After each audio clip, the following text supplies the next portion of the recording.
Alright guys, TacticalRab back again today. Hope you're all doing well and enjoying your day so far, and welcome back to the World Championship. We are reaching the business end. 4 teams now remain, but certainly a lot of spice on the timeline last night with regard to Seattle Surge dropping their entire team. Octane had a few words for the Surge management. Where could he potentially end up next year? Tweeting your thoughts in the comment section below. Like if you guys enjoyed the video, subscribe if you are new as always, I greatly appreciate it. If you're new to the channel, thank you very much indeed for doing that. First of all, we've got to go through the final series of yesterday. That was Minnesota Rokkr versus the New York Subliners down there in the lower side. Rokkr with such a bad start to the tournament, right? They got 3-0 by Dallas in like 30 minutes. Then they came down, they beat Los Angeles Thieves game 5. They seem to be getting better with time. You could argue just as they did in the grand finals of the Stage 5 Major. But from starting out the tournament, their respawns looked absolutely horrid. And supposedly they've been looking pretty bad in those respawns in scrims as of late. In the last couple of series, they've started to really turn up another gear. And to be fair, against the Subliners, it's pretty tough to win map 1 hardpoints against them. This game, they do it pretty impressively indeed. 251, well, 122 on a map like Garrison Hardpoint, where obviously New York have been so good this entire year. That was impressive. That kind of set the tone. But then it was actually New York who bounced back in the session. Destroy, that was a 6-4 victory over on Raids. But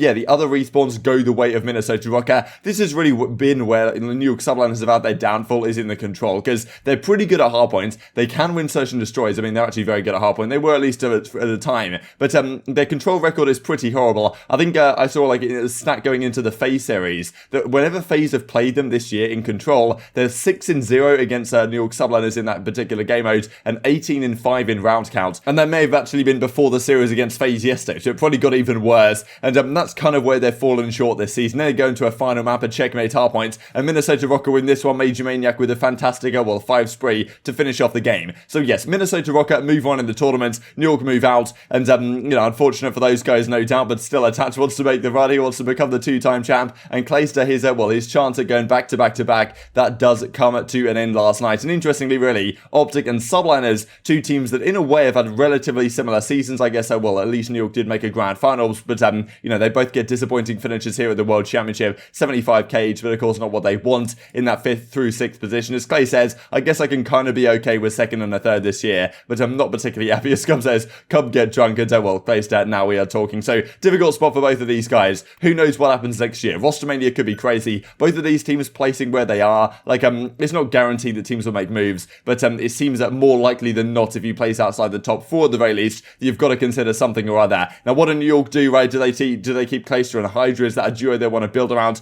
Do I guess those guys want to play together? Do the rest of the guys want to play with Priestahh? Because we saw some drama there not too long ago, especially if tournament results don't necessarily go their way. Difficult season for the Subliners, guys. Many questions to be answered going forward, especially with some pretty big name free agents on the market, no doubt. These are the seasons, right? So for the Subliners Stage 1 Major, they came 3rd. Their highest placing was a Stage 3 Major at 2nd, right? Their worst placing was either with Clay at Stage 2 or without Clay. Here was Stage 5, and Champs didn't exactly get what they wanted. And OpTic actually was slightly less prize earnings the entire year. And to be fair, sometimes people say OpTic are inconsistent, but if you look at the placings, 4th, 6th, 4th, 4th, 3rd, 6th, it's not exactly any standouts right here. Like every single tournament, they go there, they at least win one series against a team that's worse than them in theory, and then they lose a series against a team that's better than them in theory. That's just how they go and place pretty much middle of the pack. So that's obviously not what where those guys want to be, and questions to be raised, no doubt. As Scump says, doesn't even feel like our year is over. Want to win so bad, man. Heartbroken time after time. And well, good luck in the rest, says Scump to Arcitys. If OpTic played FaZe on the current form of those teams at this event, it more than likely would have been pretty, but we don't get to see those matchups, right? Those are not the teams continuing throughout the tournament. But this is where things start to kick off on the timeline last night. We looked at this just before we broke down yesterday's matches, but there is certainly more to say on this issue, because Surge get rid of their entire team. It's pretty much, well, the second time in a row they've gotten rid of their entire roster. Apart from last year, they kept Octane and Joey Nubsy, their coach. Now they've just got rid of everyone. So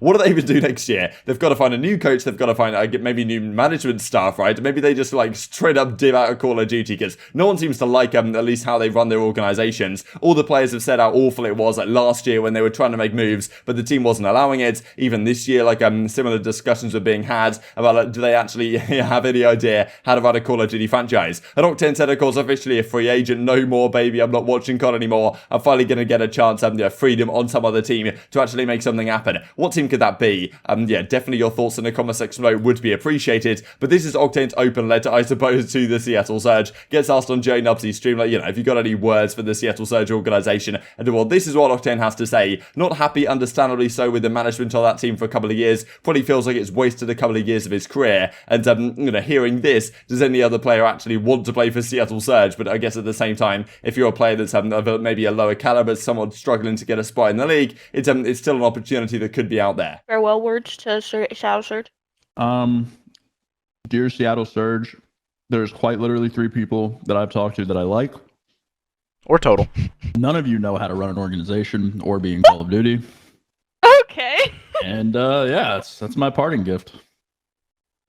And you too can look. So for the likes of Octane and Gunless, I'm pretty sure they should walk into other teams no problem at all. For Prestinni though, and for Classic, it's going to be more difficult. AOE says, well, this is Prestinni, of course. On a real note, I don't know what I'll be doing next year. So many things I want to do. Not sure competing is at the top of the list at the moment. Maybe taking a break from it all to regain, and maybe pursue other things within gaming. Not sure yet. So good to hear that Prestinni seems to be in pretty good spirits. It's unfortunate if he doesn't want to necessarily continue competing, but it's so tough out right there in the league right now. And interesting, I guess, that his last event, right, he beat his brother at the Stage 5 Major. So that could be a nice legacy to end on, I suppose, but not exactly the ideal situation. It's just tough with no expansion, right? And some of these guys, I think, are going to struggle to get spots. Maybe Prestinni, he's a world champion not too long ago. It could still happen if he has a decent core around him. Maybe he just needs to be in a slightly different role. I think maybe even on like a flex role, Prestinni could still be very valuable to a squad, but clearly didn't really work out for the online season at the very least for the Seattle Surge this year. This is what Joey Nubsy has to say as well. I think it's kind of funny how, like, it seems like everyone in that organization just, like, hated the team. I think Joey did also go on to say, like, thanks to Seattle for the opportunity and some of the support they did have. But he just says right here, happy to announce, like, he's just straight up off that team, very happy to be leaving it, as Octane seems to be as well, that I will be looking for opportunities within the coaching staff or any CDL team interested in my abilities. I think he also went to say on stream that,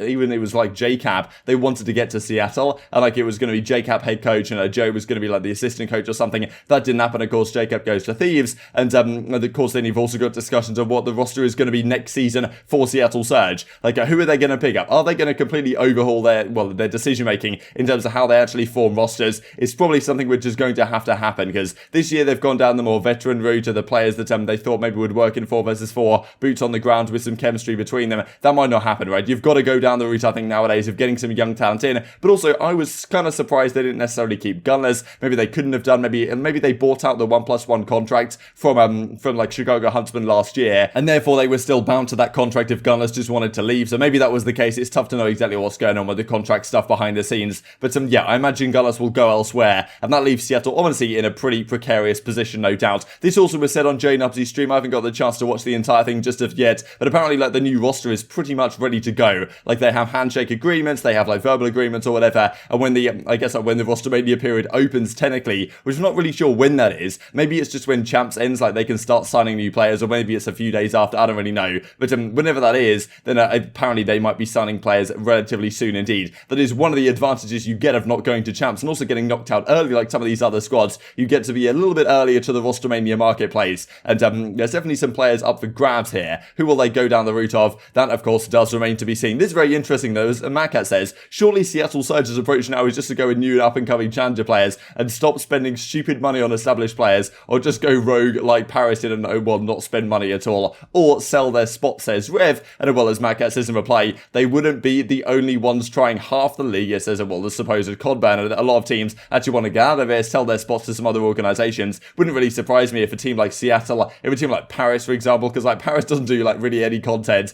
They it's just it's tough if you're a Paris fan, right? There's not really much to support over there, so I don't know what they're going to do, but still there are some teams that find themselves in a bit of a weird spot. Which players do they get for next year? I don't really know, but also which team potentially does a guy like Octane go to, right? Because that's a major discussion right now. Los Angeles Thieves seems like the major target. Of course, that means Slasher has to go elsewhere, you would think, but maybe they can get both of them in the squad, but I'd be kind of surprised if that was the case, because you probably want to keep Kenny, you probably want to keep Drazah. That'd be my perspective. Those two guys have certainly earned their spot on that team. So then you're thinking, okay, if I get Octane in, then do I keep Slasher and have like Kenny definitely running an SMG for the entire year, which seems very very risky, to be honest, or do I like get rid of Slasher and get someone else into the team or as an SMG or keep Huke or something? I don't really know what you do, but many questions for those guys. At the same time, Octane, he's a pretty big name, a pretty big figure. If OpTic are considering changes to their main AR line, Octane could be a guy you consider, bring him back alongside Scump. I mean, you know, I don't know if they're going to make any moves, but it's not out of the question, right, that those guys might want to reunite. And then, of course, you've got, like, you know, Scump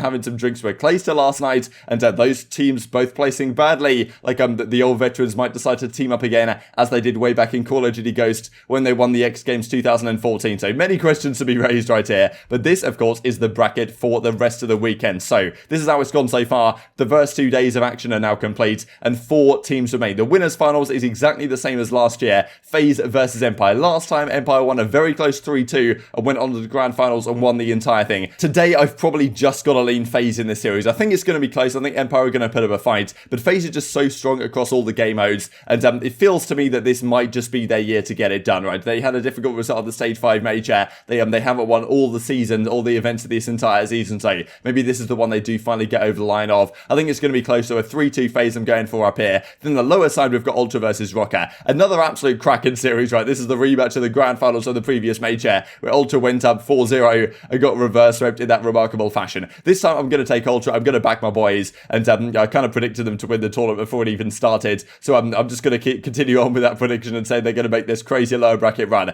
It's going to be tough, though, and then, of course, you've got Ultra in my bracket, at least playing Empire, and, well, that would be a crazy rematch, no doubt. I'm going to take Ultra again, and then Ultra win the entire thing 5-4. That's what I predicted before the weekend began, even though it was kind of a heart prediction or whatever as a European Call of Duty fan, but we're going to continue with it regardless, and, well, that is the schedule for today. Very much intrigued to get your thoughts on all this stuff in the comment section below. Hope you guys enjoyed the video. If you did enjoy it, I'd greatly appreciate a like on the video. It really helps out the YouTube algorithm, and I know you enjoyed this content. I hope people like you may enjoy this content as well, and I'm great the competitive Call of Duty community. Thank you for watching as always, take care, and I will see you next time.